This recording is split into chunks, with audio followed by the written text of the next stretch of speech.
Hello, everyone. My name is Alexis Wahlstrom, and today I'm going to be presenting to you ways to engage students in science instruction. Imagine walking into a classroom. Every student is laughing and enjoying themselves. They're bright-eyed and listening to their teacher, and they are really in on what they are learning. Now, every time we walk into the classroom, this isn't going to happen. But when given the proper training and understanding of how to engage students, you can make those opportunities happen more frequently and create moments that students are going to remember throughout the course of their schooling. You don't remember the paper and pencil work that you did when you were a kid, but you remember that fun experiment where colored water spewed all over the table. And creating those moments is what keeps students engaged and loving to come to school. There's no right and wrong when it comes to active inquiry for students. Active inquiry is when individuals learn about challenges and opportunities. They also learn how to partake in open dialogue and with communication with their peers. They also learn how to open and answer open-ended questions and how to collaboratively build and strategize together. Strategies to engage students in active inquiry can include things like activating prior knowledge. This means allowing students the opportunity to tell you what they know and think about the stuff that they have already learned and apply it to the future. You can also allow students to use learning paths. In schools, there are moments that you're going to have students who are on all different levels. And under these circumstances, using learning paths allows every student to learn to their fullest ability. At the end of a lesson, give time for reflection. Let students think back on the opportunities that they've had in the lesson and how those times can give them a more meaningful time tomorrow. What did they understand? What do they need more help on? And anything that they feel that they need to get out or to let you know to make sure that the lessons the next day are beneficial. And always utilize technology.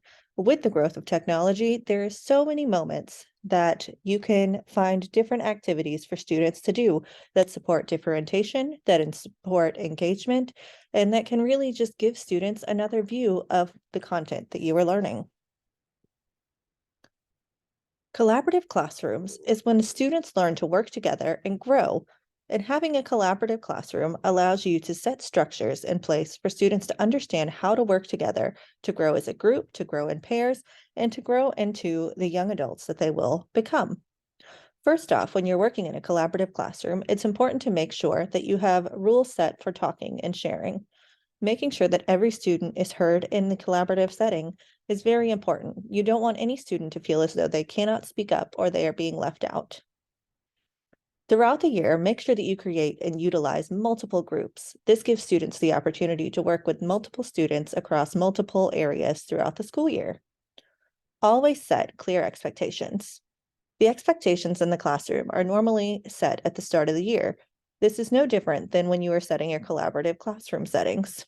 Make sure that you set these rules and that you model and practice those rules for the students to understand.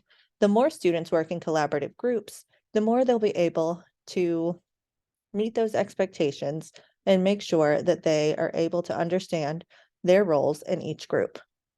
Assigning roles can also help make sure that students get along in a group and that everyone participates. And lastly, make sure that you create real life experiences, making sure that your content is something that students understand and that they can relate to is something that will make sure that they are engaged and wanting to learn more. So to capture and hold the interest of students, this can vary depending on the kid, but it usually helps if you make those real life connections. Think back to things that you have learned. Are you more interested if it happens to you or it's something you have some understanding of? I feel like a lot of the times, if you can make that connection, make that hook for those students, then they're going to be more engaged in the lesson. Activate senses and feelings and emotions. Emotions are a huge part of who we are as people.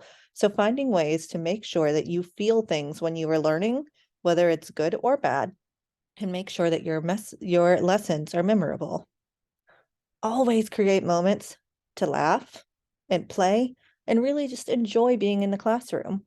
You want your classroom to be fun and enjoyable for all students, and especially when it comes to science, because there are so many hands-on opportunities available. Exploration is incredibly important. And you know that when you get into the classroom, you want students to want to explore and they want to learn more. But you also want to make sure that those students who might be struggling, you're able to reach as well. So let students explore at their own level and utilize any type of technology that you can to enhance those moments for students. When using technology, you can take virtual field trips, you can use digital platforms to explore. These can include things like Brain Pop Science, National Geographic, and so many other platforms that are available to students.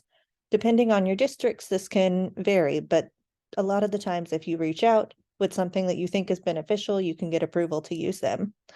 Many schools now also have virtual classrooms where you can add additional resources like digital science labs and digital experiments if you can't do them in the classroom.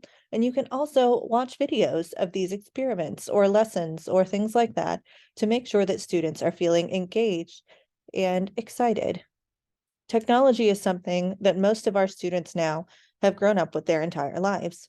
So making sure that they have something that they connect to can make it so they are engaged in your lessons and enjoying what they are learning. Here I have a list of references that you can go and look at for more information on the topics that I have discussed today. I hope you've enjoyed my presentation, and if you have any questions or anything like that, please do not hesitate to reach out. Thank you so much.